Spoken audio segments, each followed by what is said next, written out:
Okay, well, congratulations on making it to quarterfinals. I'll introduce the panel. On my left is esteemed Robbie Pratt. On my right is the estimable Matt Tillman. And I'm Garth. And to say, so keep to time, please. It's a conferral panel, not consensus, whatever that means. So I call this House to order, and I call upon the Prime Minister, Adam Chilton, to deliver the first constructive speech of the round, not to exceed 7 minutes. Here, there. Thanks, everybody. So I like these guys. So I'm running a case that I've only ever ran in like first round and then one final round. I think it's really open and interesting. So the Pueblo tribe in the southwest United States has a policy where you can only get public housing if you're part of the Pueblo religion. Now, there's very little housing on the Pueblo tribe. It's a poor reservation. So the impact of this is if someone converts to Christianity, they typically can't stay on the reservation and have to go elsewhere. So the U.S. government has the authority to intervene under the 1967 Civil Rights Act, but they don't have to intervene. It's not a rights violation if they don't. At least, the government isn't being compelled by the Supreme Court or anything else to intervene. The option's been left on the table, and the government's just dragged its feet, not making a decision about whether or not to intervene, and just simply say you have to give housing without discriminating based on religion or not. Simple off-choice question: should the government intervene? Assuming that they can do this perfectly, there's no discrimination. Okay, just a couple of questions. So you said if they convert, they have to leave the reservation. Pretty much. Is the public housing? It's just on the reservation, but provided by the government? So it's provided by the tribal government on there. Now, the tribal government gets a lot of their funding from the U.S. federal government. It's important to remember. But yeah, so they have trailers, essentially. And they're you get one of our trailers.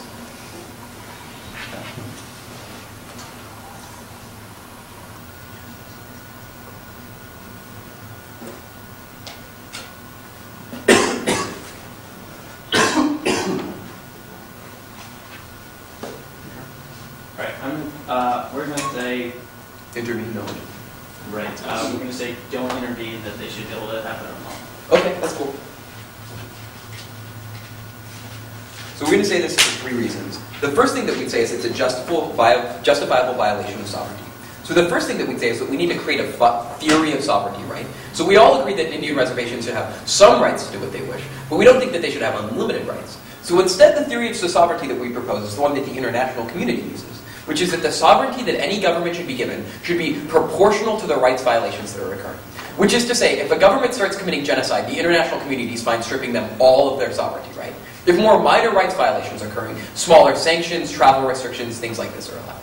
What we'd say on our side of the house then, that if there's a rights violation occurring without an Indian reservation, then it's perfectly acceptable to say that the government can intervene in this case as long as it's a narrowly tailored response. So if Indians started widespread beating, we could take away all of their sovereignty. Much smaller things, we just need to know, thank you, a narrowly tailored response. We say that this is an incredibly narrowly tailored response, so we told you it just deals specifically with the problem. We still let them intervene in their other ways. But what we'd second tell you is that a rights violation actually is meaningfully occurring. So the first thing that we'd say is that you're violating both the freedom of religion and the freedom of consciousness, because you're actually having a discriminatory practice that discriminates based on religion. And you're also, that's the first rights violation. But secondly, it violates freedom of consciousness because you're trying to coerce people into a particular religion. So these people are thinking about converting, but they're forced with an impossible choice, which is go with the beliefs that I actually am coming to believe, or stick in my cultural homeland with my friends or my family. It violates their freedom of consciousness in this way. But third, it violates their rights as U.S. citizens. Remember, Native Americans have U.S. passports. They vote for U.S. congressional representatives, U.S. senators, U.S. congressmen. The Bill of Rights should apply to them, and as a consequence, it's a rights violation if it's the case that this is occurring to them. And we think that this way it's a rights violation that's occurring. Additionally, I think a rights violation is occurring as a fourth way, in which that they have a right to the common property of the Indian tribe, and essentially they're voting them off so they no longer have access to the benefits of being in the Indian tribe or the common property. At this point, we'd say, since a rights violation is occurring, that you're justified in having a narrowly proportioned response. But secondly, we'd say on top of this, that there's good precedent for this, and that frequently Indian reservations are actually told that they don't have unlimited sovereignty. So states are allowed to say to Indian reservations what they can and can't do. So you know that some tribes Indian reservations have casinos. So individual states don't have to let all of reservations have casinos. It's a state-by-state basis, and the government's held time and time again that the state of California or the state of Idaho is justified not letting its Indian tribes have casinos. They're additionally justified saying that there have to be particular speed limits. In other ways, the Supreme Court actually has intervened under the 1967 Rights Act to say that they have to elect tribal governments, that they can't exclude women from tribal governments, because they thought that was a violation of democratic rights. So there's good precedent for the government intervening anytime that you think of rights violations occurring, and to say that these tribal reservations don't have the freedom to act differently than states, but instead they can act in the same way that the United States state can act, right? So the Navajo reservation in the United States doesn't have to be the same as Arizona, but it can't be different than any other state would be allowed to be, if that makes sense. And that's the precedent that's been used, sure. But there's also been a lot of good precedent about how Native Americans own this land in common and not individually. It doesn't seem like there's been a rights violation if no one's owning this land individually.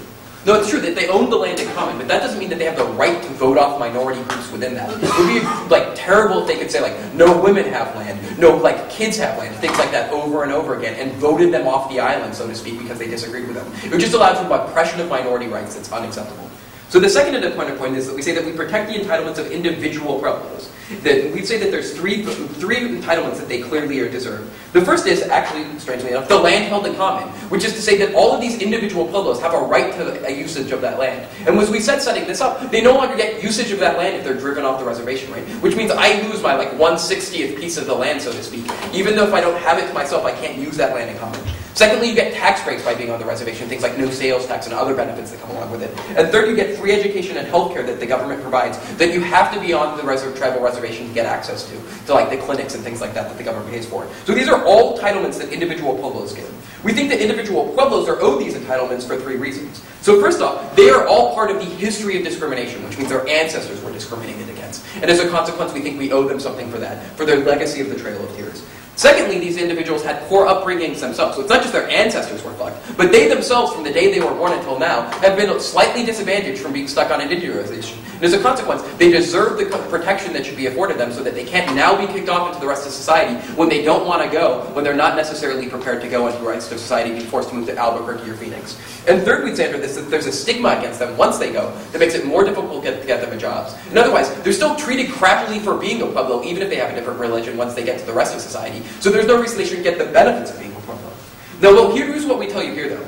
Those benefits, the tax breaks, the healthcare, the common land, are owed to each individual Pueblo, not the abstract nation of the Pueblo tribe. It's not the Pueblo people that's owed benefits. It's all of these individual people that were wronged. This is where we have a different conception. We don't think the Pueblo tribe should be the one to get benefits, but each Pueblo person that was wronged individually. And here's what we'd say here is the argument that we're going to make. That it's not acceptable for 51% of the population to vote off 49% of the population and to keep all of the benefits for themselves. Because the system that they advocate allows them to hoard the resources that are US government resources that have been provided, which means that we actually have justification just vis-a-vis the fact that they're using our resources to violate these people's rights, right? It'd be one thing if they raised their money on their own and didn't want to give it to people, but they can't take US government resources and then vote it so that other people don't get it. The third and final argument that we'd say is that religion is not an essential part of the Pueblo identity for several reasons. The first off is that they possess many other common features that are more important, like language, history, and ethnic background. But secondly, if they leave, they're still treated as Pueblo. And third, they still self-identify as Pueblo and still want to stay on the reservation, despite often great personal costs associated with it. As a consequence, we don't think that individuals, you're out of order, should be allowed to kick people off, and we don't think that people should be allowed to self-define. There's two problems with self-defining. The first, it allows minority discrimination that we think is a problem, because anytime you allow a group to self-define, they can shave off the edges that they don't like. So we shouldn't allow a group to self-define when people meet the relevant criteria. But secondly, it actually kills culture in the long term. Because by self-defining in this way, you kill off cultural growth because you take the people that are being the most progressive, think the most differently from you, frequently the young people, and you send them away from the Pueblo tribe. This forces the Pueblo religion and the Pueblo tribe to be in cultural formaldehyde, so to speak, which is terrible for the long-term health of the tribe because you lose young people, reformers, and all of that associated with it. As a consequence, we think that you kill Pueblo religion for this criteria that they shouldn't be allowed to self-define out of, that you screw individual Pueblos, and that it's a justifiable violation of sovereignty because there's a rights violation occurring. For all of these reasons, we're proud to protest. Hear, hear. I thank the speaker and I call upon the leader of opposition, Mike Reilly, to deliver the next section of the round. So we see 8 minutes. Hear, hear. Right, thanks very much, everybody. Friends, I'm Ted. Go for an interesting case today for a good tournament. So I have 4 independent points I want to get into. The first is the idea of tribal freedom. So I think one thing that just really doesn't get addressed at all in cases, the special circumstance of Native American tribes in this country. There's lots of cases, although Adam gives a couple examples of how they sometimes have to conform to U.S. law, we can just point to the immediate example of this case of how they oftentimes also don't. So whenever he says, generally on case, look at all of these examples where they sometimes conform to law. Great, this isn't one of them, there's presumably a reason. And the reason we give them this kind of independence is specifically because they have a drastically different cultural background than anybody else in the United States. That the kind of system that Americans opted into by generally being from a European descent, not exclusively, but generally being from a democratic liberal background with a little L, those kind of people have generally consented to our kind of government, our type of laws, our type of cultural norms. Native Americans, for the most part, have not. So what we think is important is to allow them to keep their cultural traditions within our greater country. Maybe and sometimes we override those individual claims in some of the cases where Adam talked about. But lots of other cases, we let them continue to sort of do their own thing. For example, sentencing circles. They're basically able to,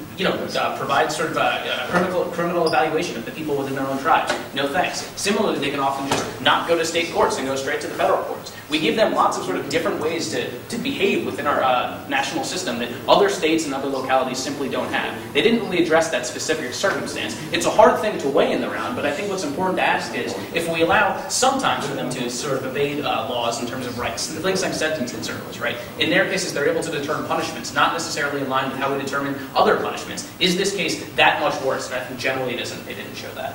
But the second thing I want to talk about is the alternative if this person gets kicked off, and why I don't think it's actually a rights violation. Because it's a little weird that Adam sort of claims that it's a rights violation, even when in the case they sort of claim that there was no right to the housing. I understand the rights violation wasn't the right to the housing, but I want to talk about how it's really not that bad if he actually gets kicked off. So he still qualifies for public housing under the federal government, right? It's not like this person won't have anywhere to live. I agree that he might be stigmatized by his own tribe. He's presumably going to be embraced by the religion that he, takes as an alternative to the whatever religion that particular Native American tribes, right? He'd be embraced by that new religion. He'd still be providing public housing. So I think the federal government then has to ask itself what your right to housing, or really just the benefit of housing, I don't think anybody really claims a right to public housing, actually is. Whether it's to have public housing in a certain specific way that you want to have public housing or in a specific community, or just to generally have the sort of a baseline level of standard of living. And I think that's actually what it is, right? You don't say that you have to get public housing on like the Upper East Side of Manhattan. You have to say you have to get public housing to some degree. You have to have some kind of roof over your head. I think you're still going to get that, sure.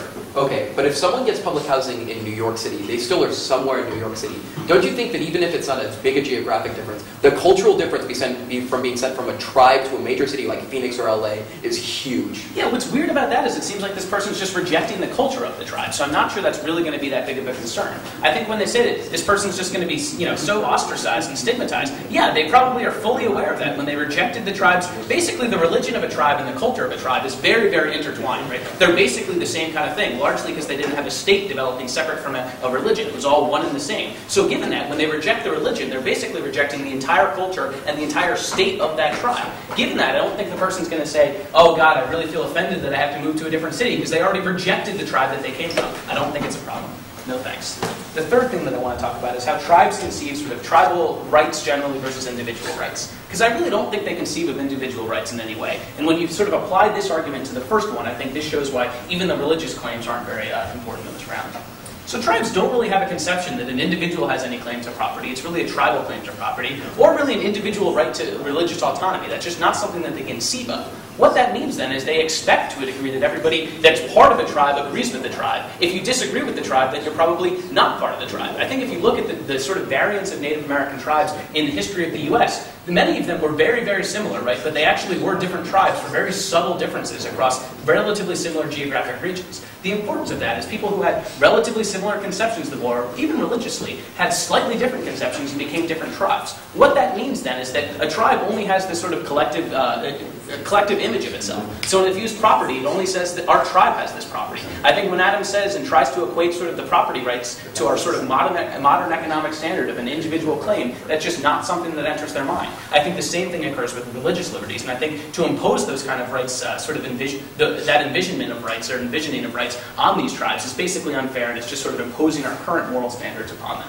The fourth and final thing I want to talk about is the history and precedent, how this is going to be used, right? And this is sort of the practical implication for Native Americans, really, and everybody. Obviously, U.S. pretty bad history with Native Americans, and I think what this basically does is say, look, you guys, we're giving you some leeway, but here's one way in which you're just totally screwing up, and we have to override you, right? I think this is going to have two effects. One is for the tribe itself that's being overridden. They're likely to be pretty pissed off, right? So in cases where they can sort of work around the federal government, maybe they will try and open more casinos or things that the government's sort of ambivalent about. The exact harm that the tribe can do on the United States, I agree, is pretty marginal, but given this is a group that's been screwed over in the past, I'm not sure it's a group that should continue to be screwed over. I don't think the Native Americans have a ton of sort of backlash potential, but that doesn't mean we should screw them over. It means we should probably respect them. The reason they don't have tons of backlash potential is because we've been screwing them over for 200 years. Moreover, I think there's going to be a general public sentiment that this is just, especially in like the world and from outsiders' perspectives, that this is just another step in that 200-year history of not respecting their culture, not respecting their traditions. Let's go back to case. The first thing that Adam talks about is the justifiable sovereignty violation. And we get this strange thing that it's okay if you have a proportional violation.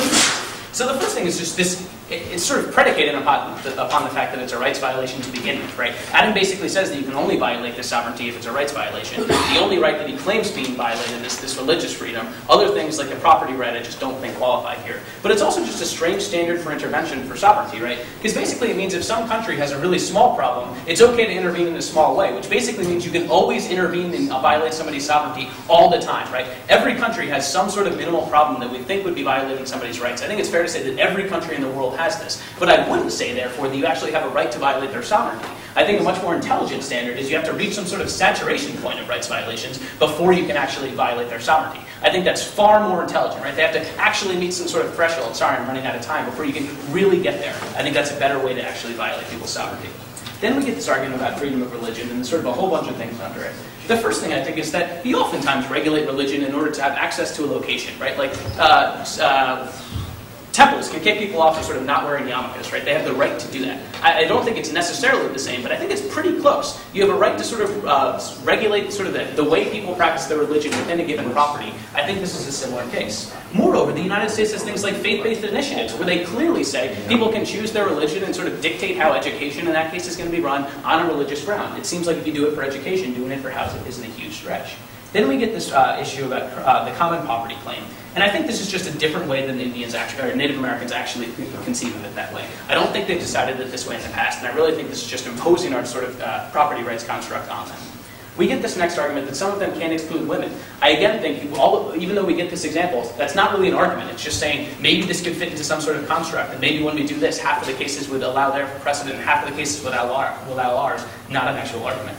The second thing that they talked about is protecting the individual. We hear that the land's held in common and they won't get usage. I again think it's basically the same as the point above. That's just not how it's conceived. Then we get these actually, I think, pretty interesting arguments about tax breaks and all these benefits that people get. I think my response to this is we should change the way these benefits are given out, and they shouldn't be given out to the land. They should be given out to the individuals. So I think these benefits are different from the land, right? The land is conceived of differently in a collective fashion because it actually began with the Native Americans. They had the land in this collective fashion. Native Americans never conceived of tax breaks, so it's okay for us to impose our vision of individual rights on this because we envisioned tax breaks. The Native Americans didn't. So we should give these individuals them, even if they move off the land. Moreover, I think they're still going to be brought in by the religion that they're embracing, be it whatever, and they're going to be embraced by that committee. The third and final thing, very quickly, is self-identifying as a pueblo. They said they shouldn't be able to self-identify because it stagnates their culture. This is great, right? They're going to stagnate their culture on their own. But that's fine, right? If a culture chooses to sort of go in a certain direction and is stagnated itself, that's not a reason to intervene in that culture. I think it's better to say a culture should stagnate than to intervene in it and sort of change its direction. I don't think that's a responsibility of the federal government. I think this is basically just a throwaway point that can be added at the end of the case. We're proud to oppose.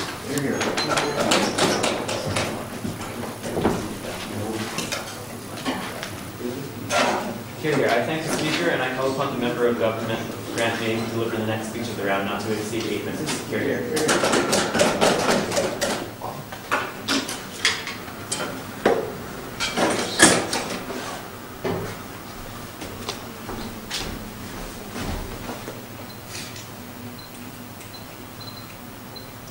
Thank you very much, Mr. Speaker and members of the panel. Let me begin with this overview.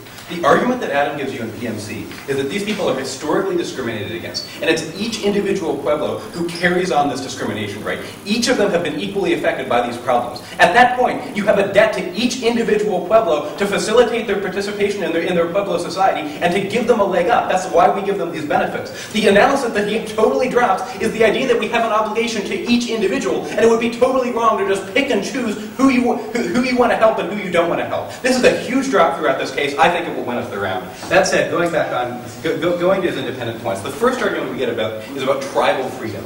And he gives you this analysis where he's saying, look, what we would tell, we shouldn't intervene here because they have some degree of sovereignty. This is problematic in a number of ways. First of all, we would certainly intervene in other, so even in other countries, we don't give them unlimited sovereignty, right? We recognize that when Slobodan Milosevic is carrying out genocide, we are going to intervene in that situation. We don't recognize an absolute right to sovereignty, especially at the points where you have tremendous rights violations, right? And at that point, it's totally justified for the U.S. to go in. Moreover, what's particularly problematic for Mike in this case is that it's U.S. government money that's being used to perpetuate this rights violation. It's housing which is paid for by the U.S. government. At that point, the U.S. is complicit in this rights violation. The U.S. would certainly be justified in engaging in a narrowly tailored response, which is to pull out of its money and demand that these people be allowed to stay here. Moreover, we would also tell you is that tribal freedom is already limited in these ways. We wouldn't allow female genital mutilation on these tribes, right? We would not allow you to beat your wives or engage in illicit drug trading, right? We already recognize that it's there. What we would tell you is that there's not what they don't give you any bright line for determining what's okay and what's not okay. At that point, you have to say that certain things are not okay, and getting to the point where you're de facto kicking these people off of the reservation because they don't want to participate in the society is very problematic. It's a tremendous rights violation. They also give you this argument about, look, what we would tell you, they also say, well, look, it's okay because we owe this to these people, and we've given them this concession because we've harmed them in the past. What we would tell you is it's particularly pernicious because since you've harmed these people in the past, that you're then going to allow them to perpetuate harms against others in their society, right? The whole problem with the Trail of Tears, etc., was that we weren't giving political efficacy to minorities and we were denying them certain cognizable rights pursuant to the Constitution, right? We ignored Worcester versus the United States, Justice Marshall's famous opinion that Jackson said he simply wouldn't enforce. What would be particularly problematic here? Telling these minority pueblos that you don't have cognizable rights under the Constitution, we're just going to ignore it, right? This has very negative consequences for rights protections for these individuals. It's incredibly problematic. Now, the second argument he gives is he's saying, look, it's not a rights violation because you could still get housing elsewhere, right? This is incredibly problematic because what we would tell you is that saying, well, look, you'll get a flat in Manhattan is not exactly a good alternative, right? If you're at the point where you've grown up all on some Indian reservation, saying that you can get housing in the middle of some metropolis is not going to cut it, right? You're not going to know what's going on in that society. In many cases, you haven't had all of the educational benefits that mainstream society individuals have had. This is very problematic. Going to a drastically different place where you don't know anyone, where you don't have any familial connections, is incredibly difficult for these people. Moreover, the second argument that's very important, no thank you, is that you have to recognize that these people could choose to leave if they wanted to, right? But they're choosing to stay, right? They want to stay in the society. They just don't want to practice the Pueblo religion. They've made a conscious choice to continue to stay, and at this point, the government, the tribal government, and the U.S. government complicitly is forcing them to leave if they don't buy into this. This is incredibly problematic.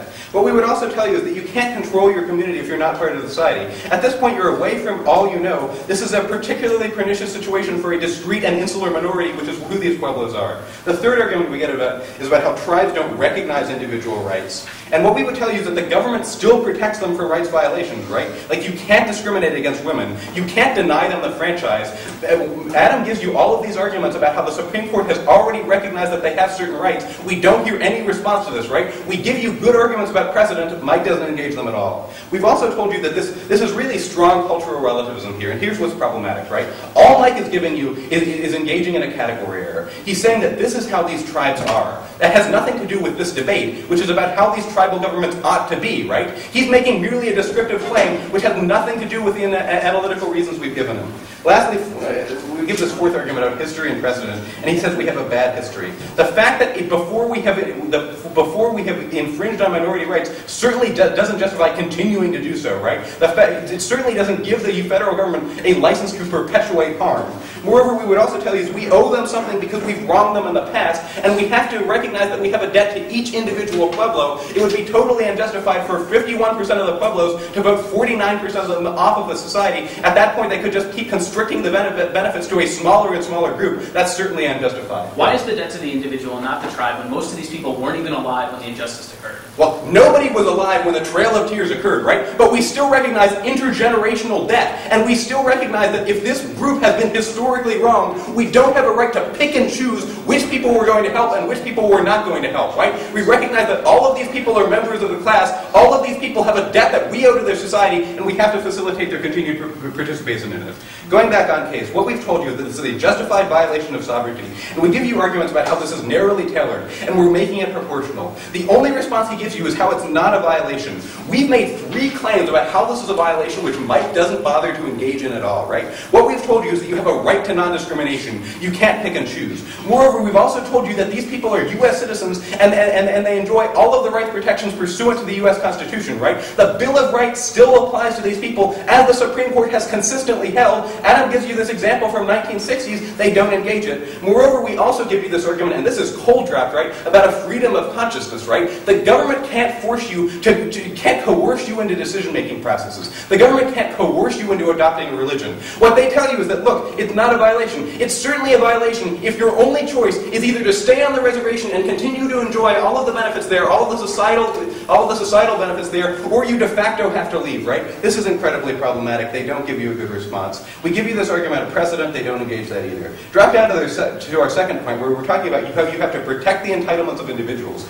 We tell you that the land is held in common, right? So if you're thinking about it, each individual Pueblo owns 1/60th of the land, right? Has some participation in it, right? We also tell you that by virtue of living on these reservations, they don't get they get tax breaks, right? They get special education. They get special health care. Mike's only response is, well, look, you can still, let's just work out a way for how they're going to get this otherwise. What we would challenge them on side opposition is to tell us how you would get this, right? Like, how would you get to go to the special vocational school that's set up for your tribe if you're suddenly living in a flat in Manhattan, right? How would you get to not pay taxes, right?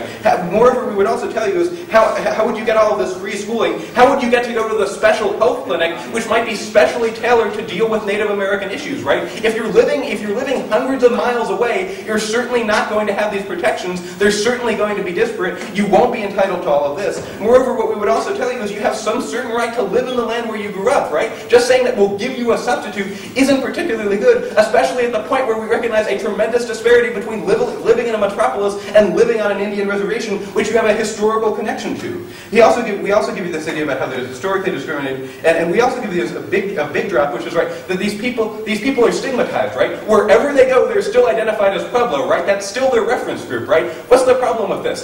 Since they'll be historically stigmatized by virtue of wherever else they go in society, government has to facilitate them in some way. Just saying, look, we'll give you a flat elsewhere isn't exactly going to cut it.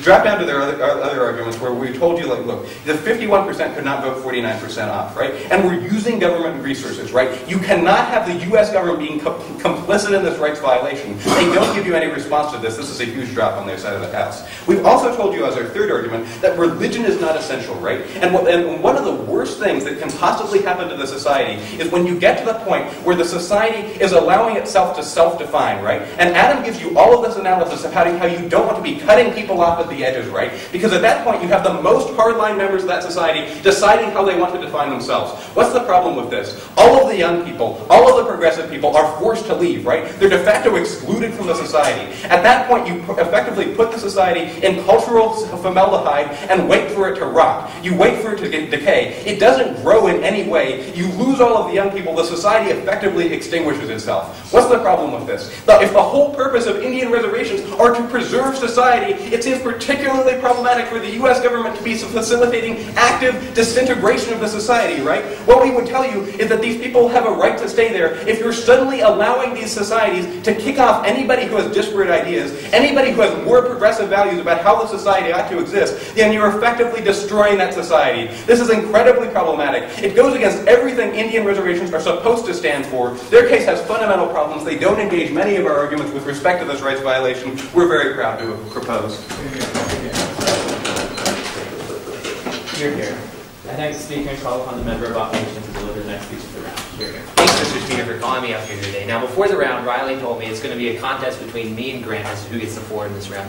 I think after that speech, it's definitely Grant, because I thought it was incredibly surprising that the one argument that totally obviates everything he talked about in the MZ that Mike preempted in response to a POI by Adam was that these people have actually chosen to opt out of this particular system. By converting to another religion, they've accepted the consequences. They've recognized that this is the sort of consequences that they're going to get kicked out, but they decided to make that choice anyway. I think that insofar as that's the case, you're not going to be able to level these sorts of arguments that how we'll sort of like have this new stigma or how things will be particularly bad. Insofar as they've made that choice, and they've presumably made that choice with some degree of freedom, I don't think most of the harms they lay on our case are all that particularly pernicious. So that said, let's look to the overview that Grant gave us, because the first thing he talks about is historical discrimination, how we have a debt to each individual pueblo. I have a couple of responses. First of all, I think that a lot of what Mike talked about is how we should give these benefits to the pueblos, even though they're outside their reservation. If this means giving them things like school vouchers or giving them things like Medicare, that sort of thing is okay. I think that the only marginal benefits they'll claim is that, well, they have special clinics just for Native Americans built on the reservation.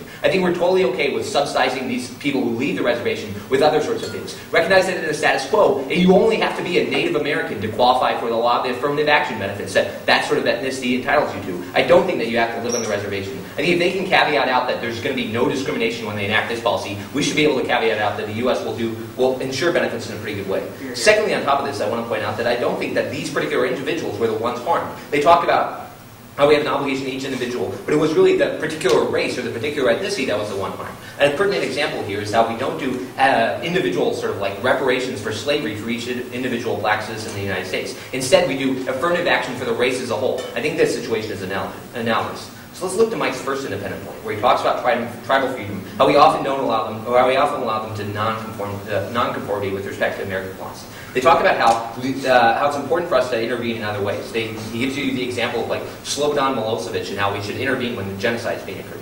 First of all, I would challenge whether that sort of magnitude of rights really applicable here. I think that what we try to argue is that there should be some sort of threshold where there's a continuing serious nature of rights violations. I don't think there's a lot of serious rights violations being perpetuated here. On top of this, they tell us that, well, U.S. government money is being funneled into this sort of thing, and that's particularly bad.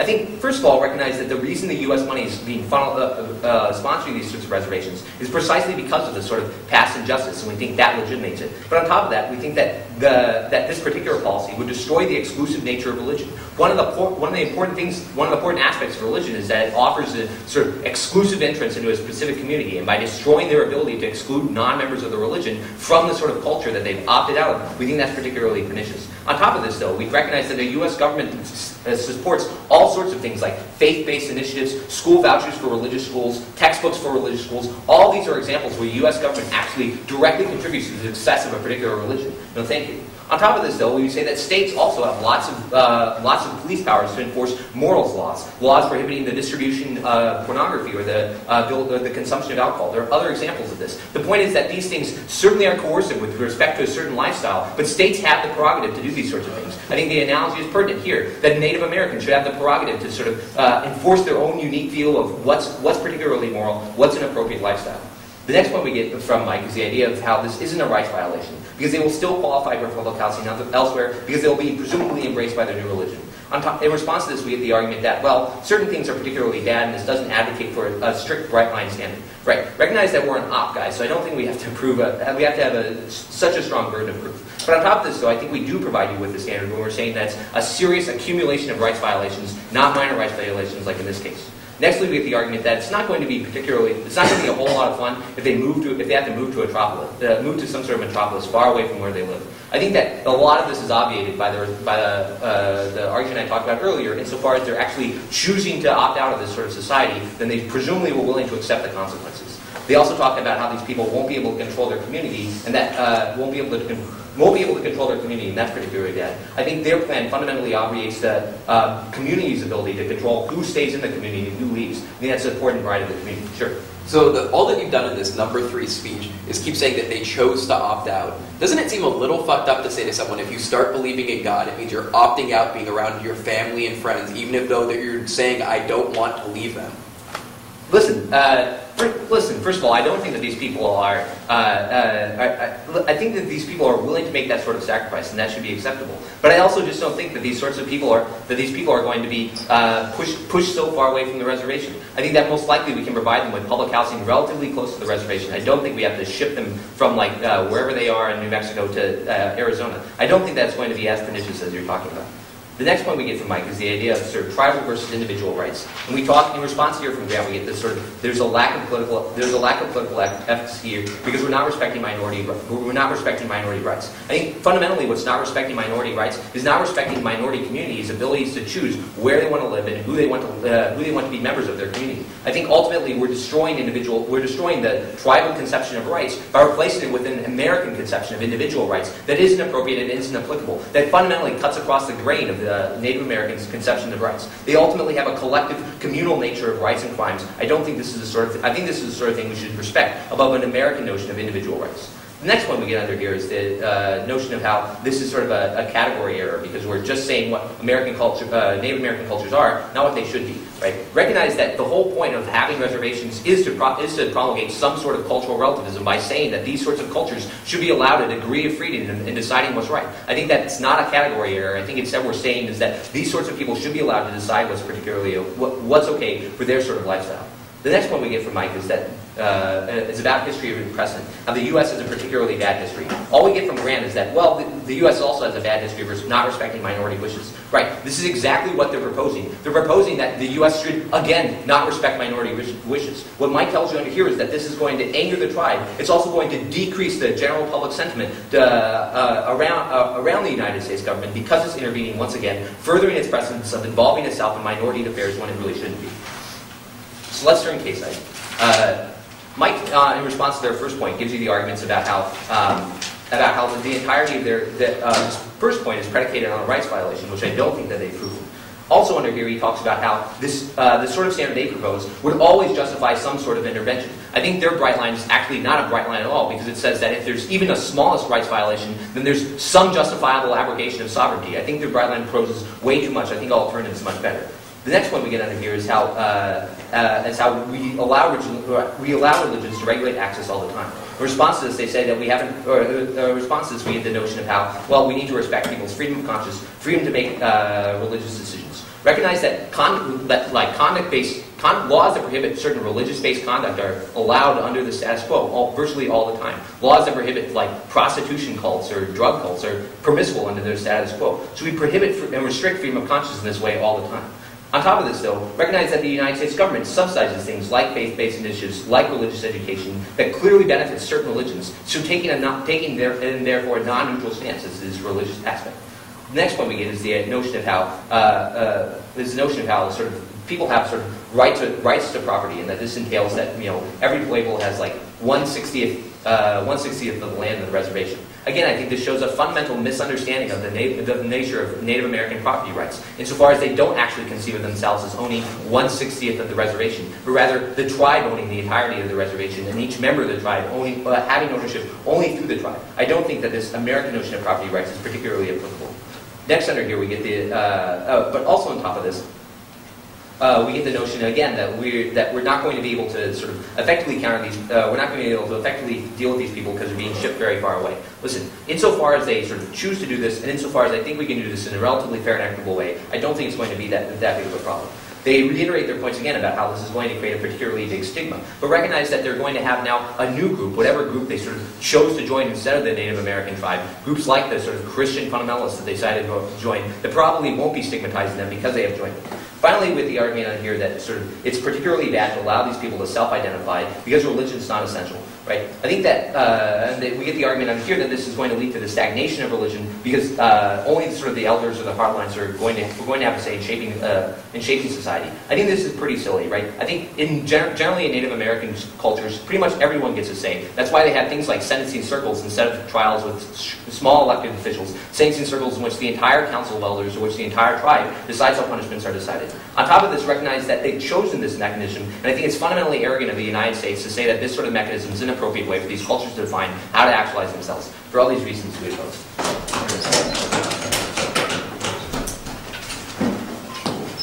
Here. I thank the Speaker and recall the Leader of Opposition to deliver the verdict of the Speaker.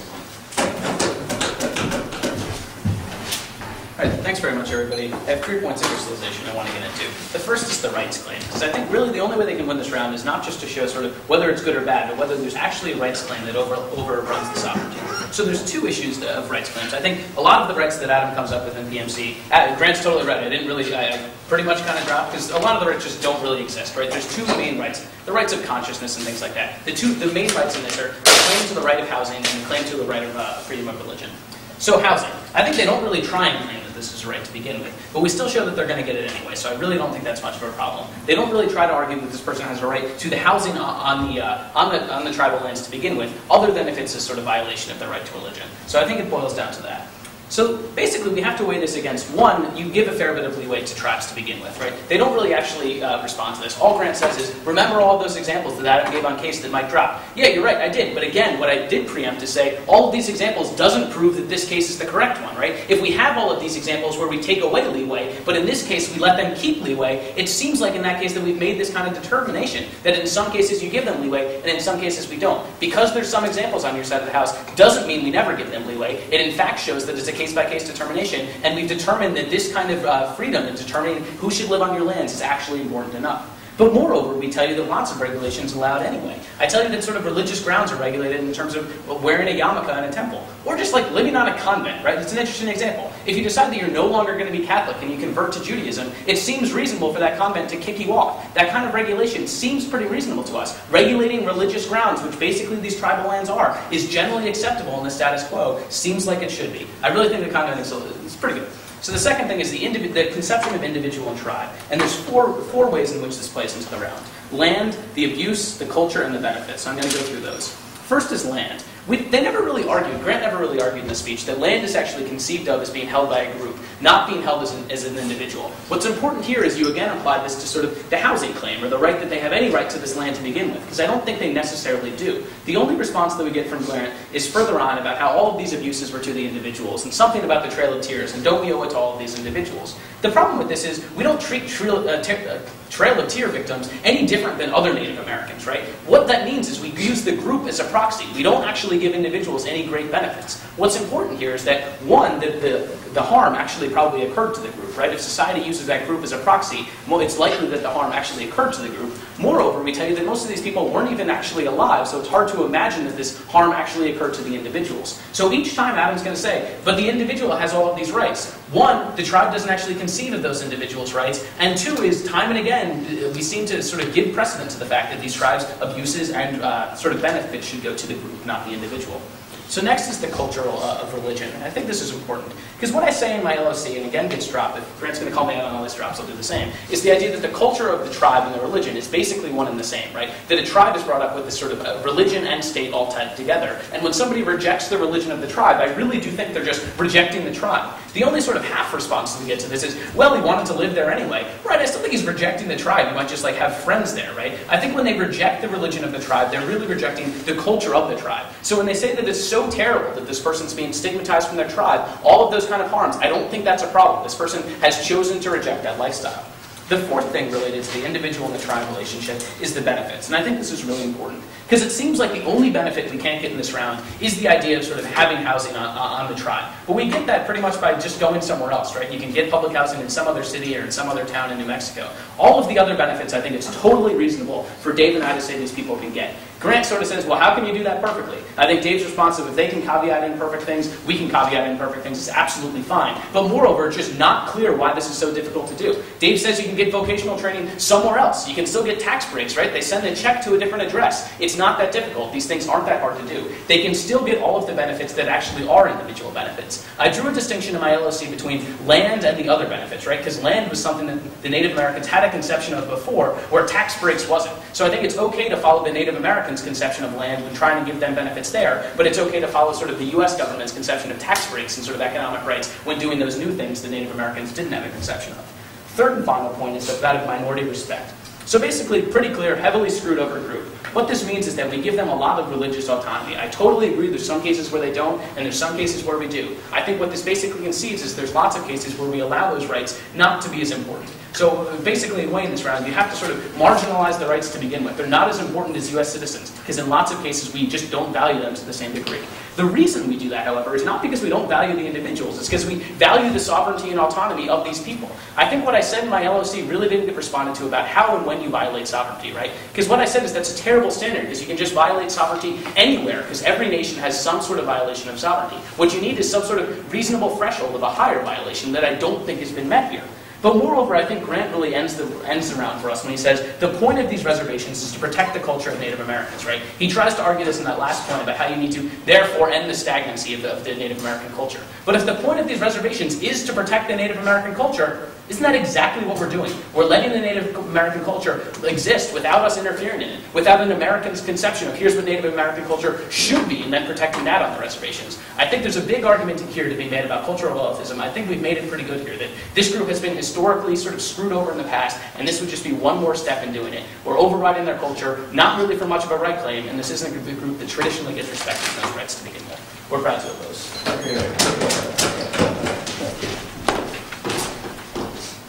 I thank the speaker, and I recall the Prime Minister for the final speech of the round. Here, here. Thank you. I think there's first three questions. First, is a rights violation occurring? Secondly, if so, should sovereignty act as a shield to allow this? And third, what's best for the long-term preservation of Indians? So first, is a rights violation occurring? So Mike accurately points out that he dropped the ball. Then he dropped it again in the LOR. So he's like, they claim there's a right to housing, but that we recognize the right to housing isn't absolute. No. What we said is there's a right to non-discrimination in housing. Which is, once you decide to offer housing to someone, you can't discriminate based on religion. That's the right violation that we're saying is occurring. Here's a good way to think about this. Would any other state be allowed to have this practice? And that's what I'm going to prove to you right now. So first off, it's violating a discrimination practice that is a rights violation. That's very clear, that Mike never dealt with why they should be allowed to discriminate on the tribe. But when it gets to our second rights violation, when we said they are U.S. citizens with U.S. passports, U.S. voting rights, and the Bill of Rights applies to them. So a simple question, does it seem to violate the freedom of religion and non-discrimination of the Bill of Rights? I think it clearly does, and he never told us why it didn't, or why these people should be suddenly not treated as U.S. citizens, right? They can be drafted, they can serve jury duty, they're U.S. citizens. There's no reason, because they live in the Pueblo Reservation instead of Albuquerque, that their constitutional rights stop. But the third violation of rights that we said is the freedom of consciousness. And this is where Mike wants to be like, it's true that I dropped it, but in the LOR I'm just going to say it's not a right. Okay, so he never told us why it's not a right. What we said is that the government can't coerce you into taking a particular decision. Doesn't this seem clearly coercive to someone? So we don't really choose whether or not we start being religious. All of a sudden I start feeling Christian, right? It's incredibly coercive to say, if you want to go with that, you have to give up your friends, your family, your land called in common, all of these other rights, right? All that Dave tells us in his speech, throughout the whole MO, is, but they've opted out of the tribal system. No, they haven't opted out. If they opted out, they would go live in that other public housing that's available in Albuquerque that Mike told you about, right? That would be what opting out is looking like. What not opting out is looking like is saying that even though the rest of my tribe wants to kick me out, I still want to be here because I share the same language with them, the same cultural history. My ancestors died here. I have a right to be here. That's what freedom of consciousness they're violating. But they're secondly violating a whole set of rights that they have unique because they're Indians. We said that the common land is owed to all Indians, not just the majority of Indians, right? The majority can't vote out the minority and say that we get all of the common land. We secondly said the U.S. government gives them some amount of money, and that those people that are given the check can't say only 51% of us get the benefits of this check, right? They have to split it evenly because we told you it's U.S. money that's used to do this. That's a second rights violation that's occurred. And we also said that they get other benefits that are unique to being on the tribe, like the clinics and the sales tax. Mike said, look, they caveat on perfect application. Why can't we caveat on perfect application? I don't know where I caveated in perfect application outside of the house in terms of not violating rights, but I just don't understand how it's the case that they can still go to these free clinics or still pay no sales tax, right, if they move to Albuquerque. That's what we're saying just can't happen on their side of the house. So it seems clear to me that no state would be allowed to A, have this not discriminated practice A, right? But B, there's a second rights violation that's occurring because it's allowing 51% of the Indians to hoard and kick out 49% of the Indians, right? So there's two kinds of rights violations. The kind of rights violations you wouldn't be allowed to do to anyone in any state. And then the second set of rights violations that they're being fucked because they're Indians, right? And they're supposed to get benefits from being Indians. And they never told us why only 51% or 70% of the Indians should get all of these damn benefits, right? No good arguments against this. So the second question is, should sovereignty serve as a shield? So if this is fucked up, should sovereignty serve as a shield?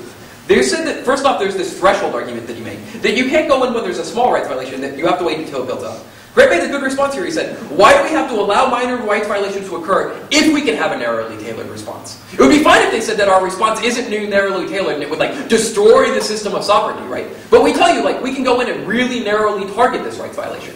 That's why we don't like topple a foreign government the second they have a minor rights violation. But if we can narrowly tailor it, just make it so they stop their one fucked up thing without having to go overly broad, would be code. I specifically said our theory of sovereignty was a narrowly broad thing. But secondly, we said that we actually have precedent of going in the second a single rights violation occurs, right? In the United States, it's not the case that we just let Indian tribes rack up rights violations and then they get to some point where we're like, all right, rein it back in, guys, right? Instead, the Supreme Court, anytime they violate a constitutional right, and the way that they look at it is the Indian tribes in Idaho can be different than Idaho.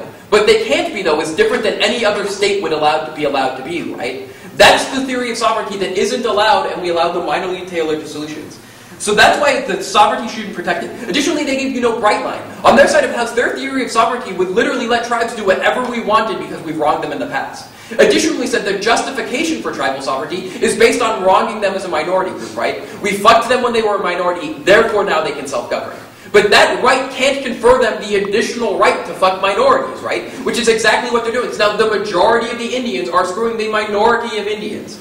But finally, what we say about the theory of sovereignty is, the theory of sovereignty is conferring the rights on the tribe. You shouldn't confer the rights on the tribe, you should confer them on the individual. We said because individuals have suffered. We gave 3 arguments. Mike only responded to the first, which is about the Trail of Tears history, right? But we also said each individual Indian had like a worse upbringing because they were on the tribe, or like they were brought up differently because they were on the tribe, A, right? And B, there's a stigma against them once they leave the tribe, which means that they're suffering from being a tribe, which means we owe them for their upbringing and we owe them for their stigma. The way that we pay them back from this is not forcing them when they have worse education and worse training to move to Albuquerque, right? That's why we say that we don't owe a debt to the abstract concept of pueblos. We owe each individual pueblo guy something, right? And what we don't owe them is the same sort of public housing that any of the rest of us would get, right? The second they're Christian, that they get the same benefits as me and Robbie Pratt, right? It shouldn't be that way. It should be they get something more. And the more that they get is that we say on your tribe, you're allowed to live there. Share the common land. Get the tax breaks. Get the educational benefits. And get to participate in the government. Final question, what's best for the long-term preservation of tribes? We told you that you shouldn't be allowed to self-define because it's horrible to let the majority vote off minority groups in any situation, and this is just an extension of this. There's no reason tribes should be different, A. B, we said they're actually killing culture in the long term. They said that we need to respect culture, and that we need to respect culture now. It's not respecting culture when you're allowing people to cut off the groups of the tribe that are the progressive dynamic groups that would lead to the long-term health of the reservation system. They're killing the reservation system in the long term because they're getting rid of the young people, the people that are willing to change, and instead preserving the existent tribal leadership and letting them get rid of their enemies and the people that disagree with them. They dropped our arguments why we said that religion's not the most important thing, because we said they still self-identify as Pueblo, that they still want to be Pueblo, and that there's more important cultural aspects. This was the third point that they didn't address at all. As a consequence, you shouldn't allow them to self-define in this way. Look, we wouldn't let any state discriminate against its citizens in this way. There's no reason just to allow Indian tribes to do it because we wronged them in the past. That's only a justification to not wrong individual Pueblos. We're proud to propose.